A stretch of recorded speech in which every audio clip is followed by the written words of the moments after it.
శ్రీమాత్రే నమః. మిత్రులందరికీ శుభోదయం. ఈరోజు శ్రీ క్రోధనామ సంవత్సర శ్రావణ బహుళ ద్వాదశి శుక్రవారం. ఈరోజు పునర్వసు నక్షత్రం. ఈరోజు ఆగస్టు 30, 2024 తేదీ శుక్రవారం. ఈరోజు వజ్రం ఉదయం 8:09 లాగైతే 9:46 వరకు ఉంది. దుర్ముహూర్తం ఉదయం 8:17 లాగైతే 9:07 వరకు ఉంది. మరలా తిరిగి దుర్ముహూర్తం మధ్యాహ్నం 12:26 లాగైతే 1:16 వరకు కూడా దుర్ముహూర్తం ఇవ్వడం జరిగింది. ఈరోజు పంచాంగరీత్యా ఈ రకమైన ఫలితాలు గోచరిస్తున్నాయి. అలాగే ఈరోజు నక్షత్రం అయినటువంటి పునర్వసు నక్షత్రం ఎవరికి తారాబలం కలుగుతుందో మనం పరిశీలించేటైతే భరణి, రోహిణి, ఆరుద్ర, పుష్యమి, ఆశ్లేష, పొబ్బ, హస్త, స్వాతి, అనురాధ, జ్యేష్ఠ, పూర్వాషాఢ, శ్రవణం, శతతార, ఉత్తరాభద్ర, రేవతి ఈ నక్షత్రంలో జన్మించినటువంటి మన మిత్రులందరికీ కూడా ఈరోజు నక్షత్రం అయినటువంటి పునర్వసు అనుకూలంగా ఉంటుంది. అందువలన ఇప్పుడు చెప్పుకున్నటువంటి నక్షత్ర జాతకులందరికీ ఈరోజు శుభకరంగా ఉండే అవకాశం ఉంది.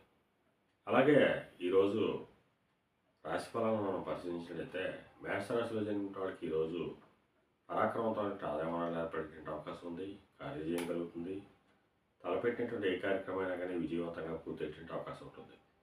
వృషభ రాశిలో జన్మించిన వాళ్ళకి ధనాదాయ వనరులు పెరుగుతాయి. నూతన వ్యాపార భాగస్వామ్యం పొందాల కలిసి వచ్చేటువంటి అవకాశం ఉంటుంది. మిథున రాశిలో జన్మించిన వాళ్ళకి గత 2 రోజులుగా పడుతున్న ఇబ్బందులు పూర్తిగా తొలగి కార్యసిద్ధి కలిగేటువంటి అవకాశం ఉంటుంది.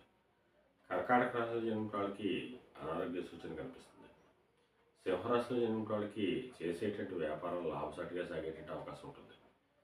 కన్యారాశిలో జన్మించిన వాళ్ళకి నిరుద్యోగులకు ఉద్యోగ అవకాశాలు, ఉద్యోగస్తులకి ప్రమోషన్లు కానీ ఇంక్రిమెంట్లు కానీ పడేటువంటి అవకాశం ఉంటుంది.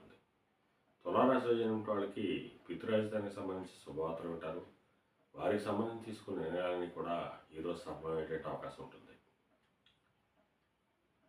వృశ్చిక రాశిలో జన్మించిన వాళ్ళకి అతి సామాన్యంగా ఉంటుంది. కార్యటంకాలు ఏర్పడతాయి. ధనవ్యయం కలుగుతుంది. అనారోగ్య సూచన ఉంది. ధనురాశిలో జన్మించిన వాళ్ళకి కాలతరపూర్వక ధనలాభం కలుగుతుంది. స్త్రీ వలన ధనాదాయం పెరిగేటువంటి అవకాశం ఉంటుంది.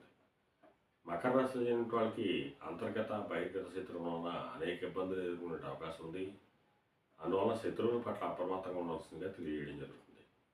కుంభరాశిలో జన్మించిన వాళ్ళకి సంతానానికి సంబంధించిన శుభవార్తలు ఉంటారు. వారికి సంబంధించి తీసుకున్న నిర్ణయాలన్నీ కూడా ఈరోజు సఫలమయ్యేటువంటి అవకాశం ఉంది. మేన రాశిలో జన్మించిన వాళ్ళకి ఆకస్మిక ప్రయాణాలు చేయాల్సిన అవసరం ఉంటుంది. అటువంటి ప్రయాణాల్లో ప్రమాదాలు ఉంటాయి కాబట్టి తగిన జాగ్రత్తలు తీసుకోవాల్సిందిగా తెలియజేయడం జరుగుతుంది. ఈరోజు ద్వాదశ రాశి యొక్క ఫలితాలు ఈ రకంగా తెలియజేయడం జరిగింది. అలాగే ఈరోజు శుక్రవారం గురు శుక్రుల కలయిక వచ్చింది. అయితే గురుబలం ప్రబలంగా ఉంది. అందువలన ఫైనాన్స్ రంగంలో ఉన్న వాళ్ళకి కానీ, బ్యాంకింగ్ రంగంలో ఉన్న వాళ్ళకి కానీ, మధురమైనటువంటి వస్తువులు క్రయ విక్రయాలు చేసిన వాళ్ళకి కానీ ఈరోజు శుభకరంగా ఉండే అవకాశం ఉంది. శుక్రుడికి సంబంధించిన రంగాల్లో ఉన్న వాళ్ళకి మాత్రం సామాన్యంగా ఉండే అవకాశం ఉంది.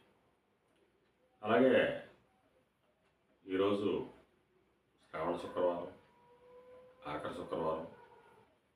ఈ శుక్రవారం కూడా మనకి శ్రావణ శుక్రవారం రోజు ఏ రకంగా అయితే చేసుకున్నారో ఈ ఆఖరి శుక్రవారం కూడా అదే రకంగా వరలక్ష్మి వ్రతాన్ని చేసుకున్నట్టయితే మంచి ఫలితాలు లభిస్తాయని చెప్పి మనకు శాస్త్రాల్లో తెలియజేయడం జరుగుతుంది. అంటే మరలా సంవత్సరం వరకు కూడా ఇటువంటి అవకాశం రాదు కాబట్టి కొంతమంది ఈ చివరి శుక్రవారాన్ని కూడా చాలా మంచిగా జరుపుకోవడం జరుగుతుంది. వాళ్ళకి మంచి ఫలితాలు వస్తాయని చెప్పి కూడా కొన్ని శాస్త్రాల్లో ఇవ్వబడడం జరిగింది. అలాగే ఈరోజు లేత ఆకుపచ్చ వస్త్రాలు కానీ లేదా ధవళ వస్త్రాలు కానీ ధరించినట్టయితే సర్వశుభాలు కలుగుతాయని చెప్పి శాస్త్రీత్యా తెలియజేయడం జరుగుతుంది. అలాగే ఈరోజు శుక్రవారం అందువలన ఆ అమ్మవారిని జగన్మాతని ఆరాధించిన, అమ్మవారి క్షీరాన్ని నైవేద్యం చేసిన సర్వశుభాలు కలుగుతాయని చెప్పి శాస్త్రీత్యా తెలియజేయడం జరుగుతుంది. అలాగే మరలా రేపు శుభోదయ కార్యక్రమంలో మరలా కలుసుకుందాం.